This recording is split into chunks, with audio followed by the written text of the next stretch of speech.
Un hermoso y lindo sábado para cada uno de ustedes. Ya estamos aquí con la lección ya número 8. Y un hermoso tema, como ha sido cada uno de ellos, luz desde el santuario.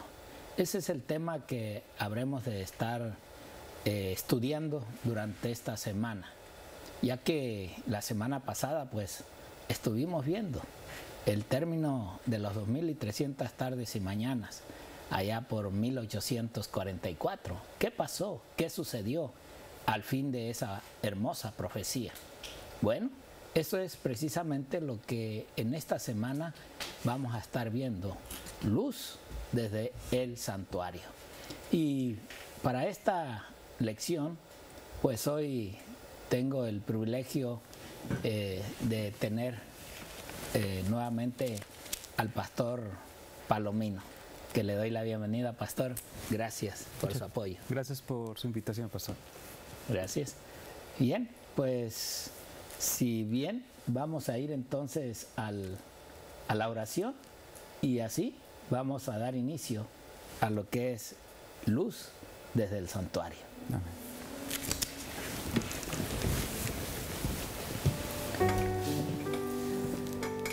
Oremos. Querido Dios, queremos darte gracias, Señor, por esta nueva lección que nos permites repasar. Te pedimos, Padre, que tú puedas estar con nosotros durante esta semana y que tú, Señor, a partir de este santo día de reposo en el cual nos encontramos, puedas guiar nuestro camino a través del santuario. Que podamos ver la luz que emana de allí, la luz de Cristo, la luz de la salvación, la luz del perdón. Gracias, Padre, por todo. En Cristo Jesús. Amén. Amén. Amén. Amén. Amén.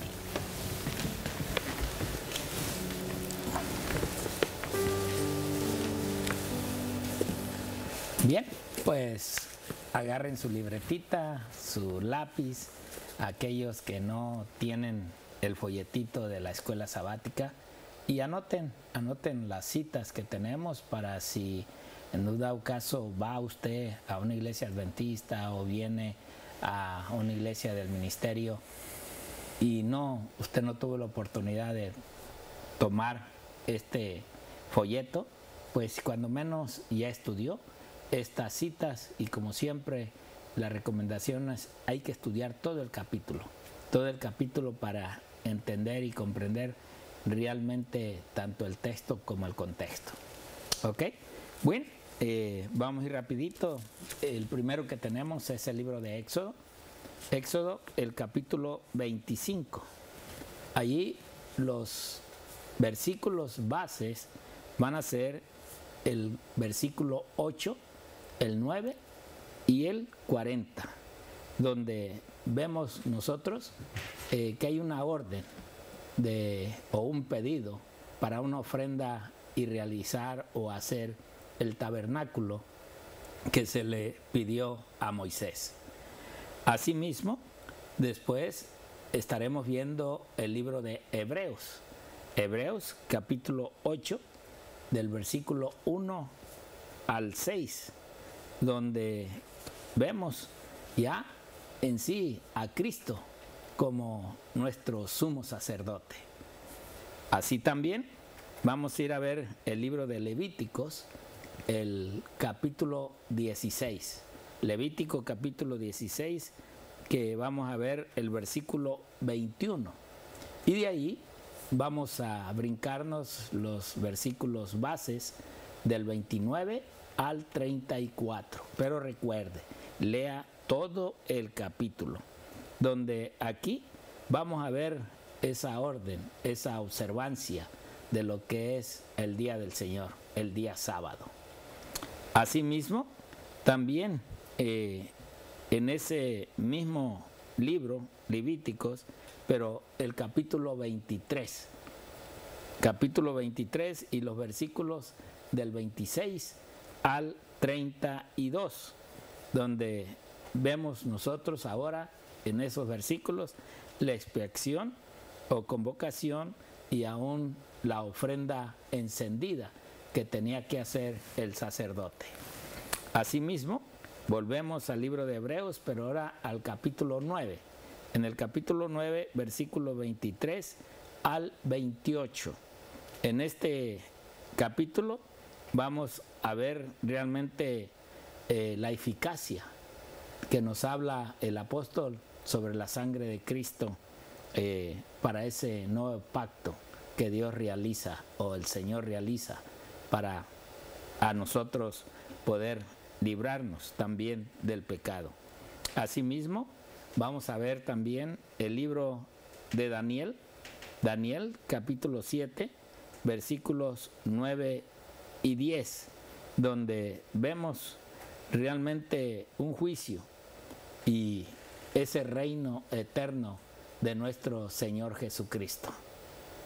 Así también estaremos viendo el libro de Mateo, capítulo 25, versículos del 1 al 13, donde vemos ya ahí a Cristo realmente como nuestro sumo sacerdote. Y por último, Apocalipsis capítulo 11 y versículo 19, donde ya vemos esa séptima trompeta y el triunfo de nuestro Señor, el triunfo de Dios. Y el versículo central para esta semana está en Hebreos capítulo 8, versículos del 1 al 2. Y ese creo que lo podemos leer en pantalla, Hebreos capítulo 8, versículo 1 y 2, que dice: ahora bien, el punto principal de lo que venimos diciendo es que tenemos tal sumo sacerdote, el cual se sentó a la diestra del trono de la majestad en los cielos. Este es el versículo que habremos de llevar y de ir manejando o irlo analizando sobre esta semana. Y bueno, le doy ya los micrófonos a mi compañero y colega, al pastor Palomino, para que él nos hable un poquito de esta introducción de esta semana. Adelante, pastor. Muchas gracias, pastor. Bueno, hay algo aquí muy interesante y se nos menciona que el 22 de octubre de 1844, algunos milleritas, que eran las personas que siguieron las enseñanzas de William Miller, después de orar mucho, comprendieron finalmente su error. Ustedes recordarán que en la semana anterior se estuvo analizando Daniel 8:14 a la luz de Daniel capítulo 9, donde se menciona las 2300 tardes y mañanas que comenzaron en el tiempo indicado en el año 457 a.C. y que llegaron hasta el año 1844. Ahora, lo interesante de esa profecía es que marcaba el tiempo exacto en la que comenzaría la purificación del santuario. Ahora bien, para esa fecha, obviamente no comprendían qué significaba esto de purificarse el santuario. Ellos creían que era la purificación de la tierra por el fuego. Pero no se estaba hablando de ello, se estaba hablando acerca del juicio en el cielo. Y eso lo podemos ver, hay un diagrama aquí justamente en la lección del día de hoy, donde aparece un paralelismo entre Daniel 7 y Daniel 8. Ahora, en Daniel 7 aparecen varios imperios mundiales. Ustedes recordarán, está el primero, el león con alas de águila, que representa a Babilonia. Luego viene el imperio, el oso con un costado más alto que el otro, que representa a Medo-Persia. Luego sigue un leopardo con 4 cabezas, que representa a Grecia. Y luego una bestia terrible, en gran manera, que representa a Roma. Justo después de eso, a mirar la secuencia de Daniel 7, se menciona que hay un juicio en el cielo. Y yo quisiera invitarles a leerlo allí. Vamos a Daniel capítulo 7 para ver esta secuencia más en detalle. Daniel capítulo 7. Daniel capítulo 7. Ahora, vamos a mirarlo acá, en el versículo 3 y 4.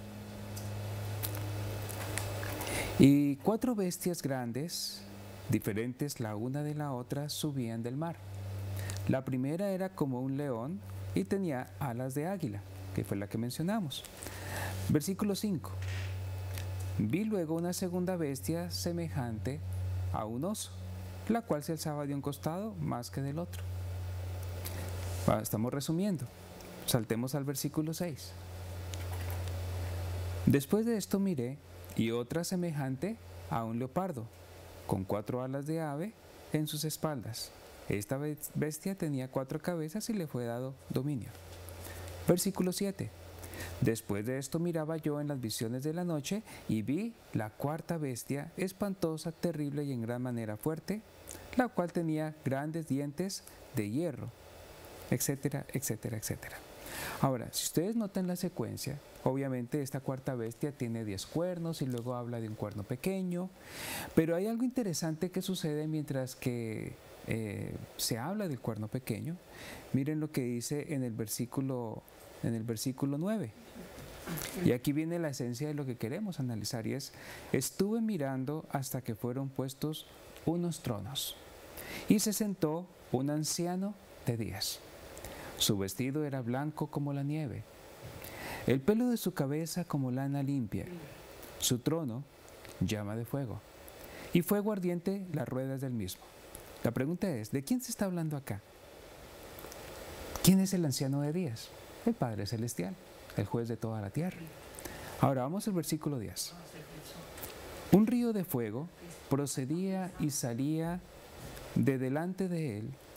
Miles de miles lo servían y millones de millones estaban delante de él. El juez se sentó y los libros fueron abiertos. Miren qué interesante. 4 bestias, Babilonia, 4 imperios, Babilonia, Medo-Persia, Grecia, Roma y luego el juicio en el cielo.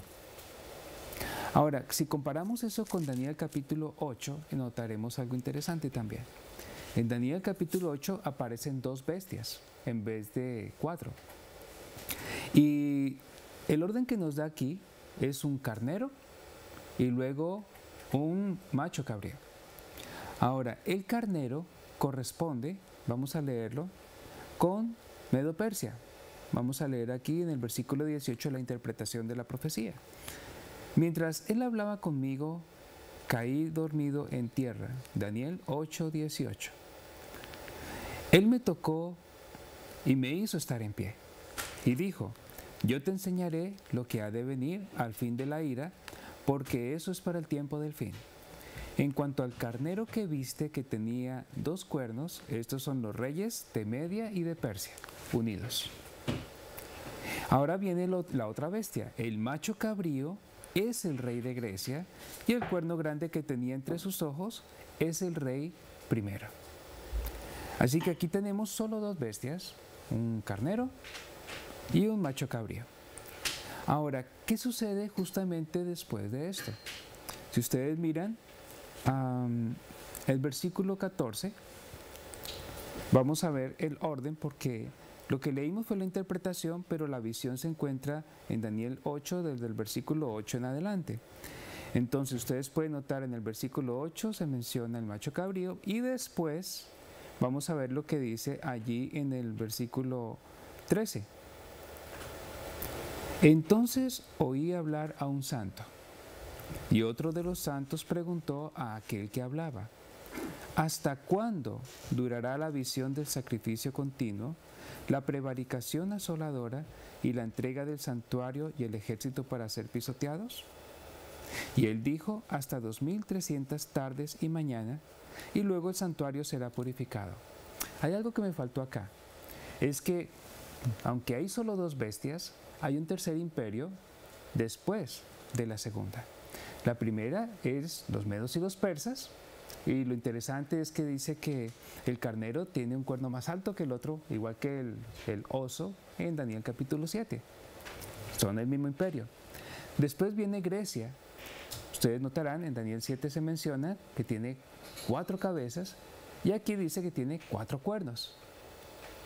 Después de que se parte el cuerno pequeño que está en medio de él, del macho cabrío.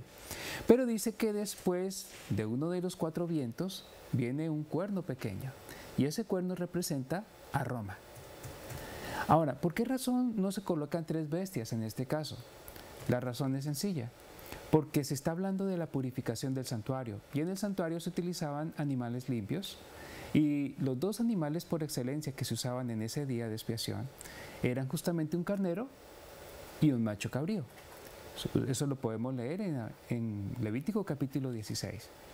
Entonces, por esa razón, Dios quiere hacer énfasis de que aquí se está prediciendo algo en relación con el día de la expiación.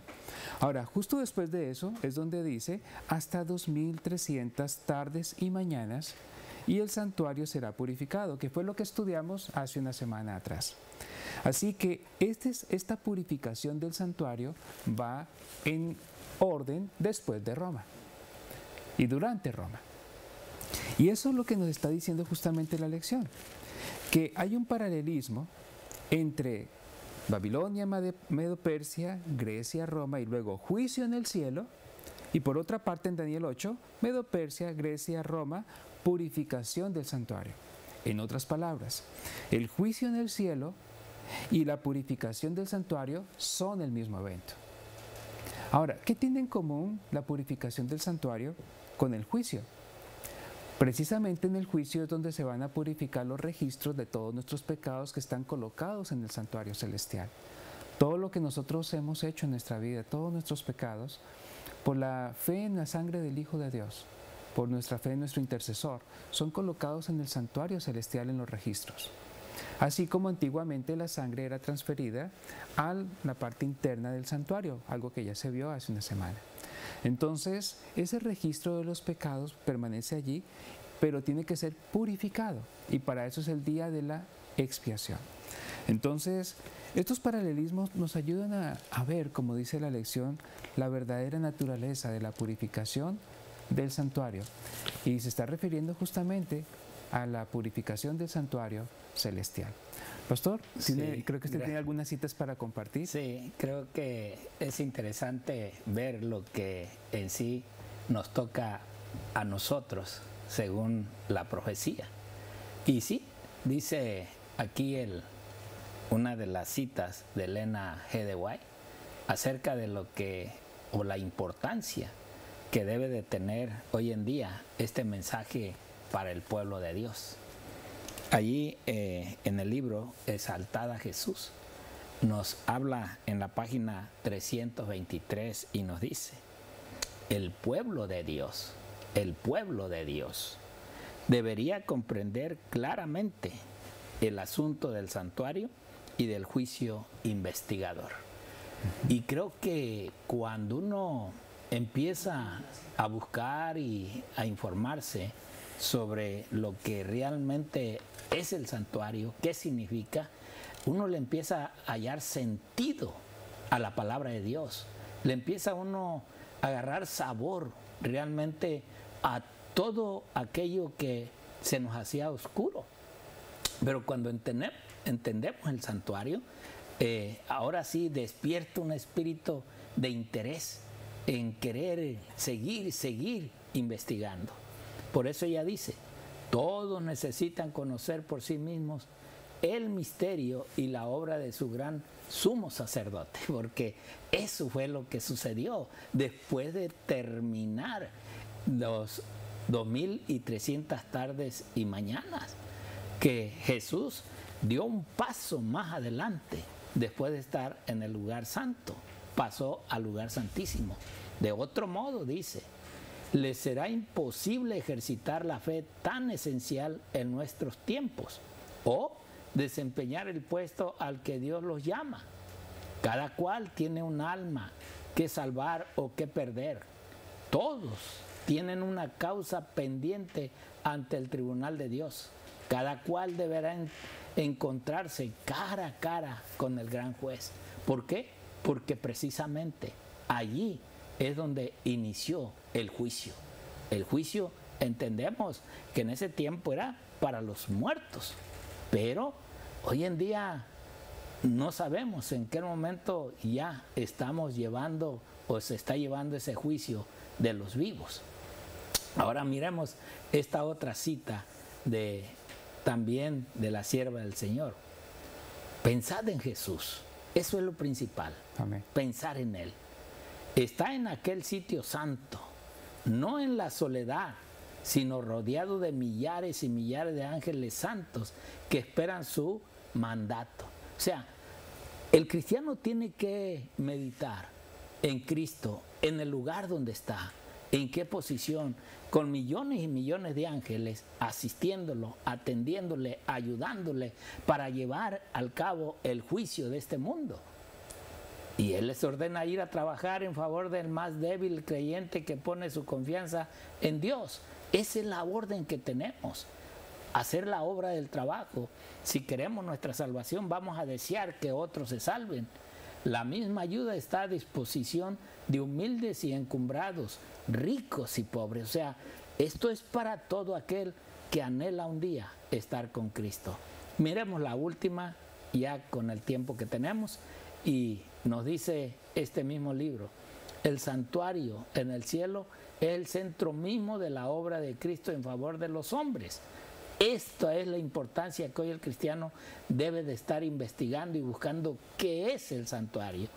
Concierne a toda alma que vive en la tierra. Vean, eso va para todos, seas o no seas de la denominación que tenemos, pero creo que si estudias la Biblia te vas a dar cuenta que en realidad esa es la importancia para conocer el futuro que Dios nos está hablando y nos está diciendo de lo que viene.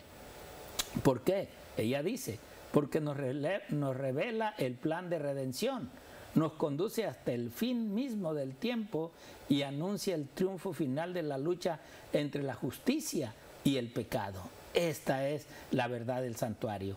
Es de la mayor importancia que todos investiguen a fondo estos asuntos y que estén siempre prontos a dar respuesta a todo aquel que les pidiere razón de la esperanza que hay en ellos. Esto es lo lindo de lo que es el santuario, porque nos habla de grandes verdades que muchos cristianos no saben, no conocen, y ni aún siquiera sabe lo que significa cada mueble también para nuestro tiempo. Así es que, mi hermano, no te pierdas este estudio durante esta semana. Dios quiera que el Espíritu Santo te instruya y te capacite para comprender lo que Dios quiere que entendamos. Que el Señor te bendiga y un feliz sábado.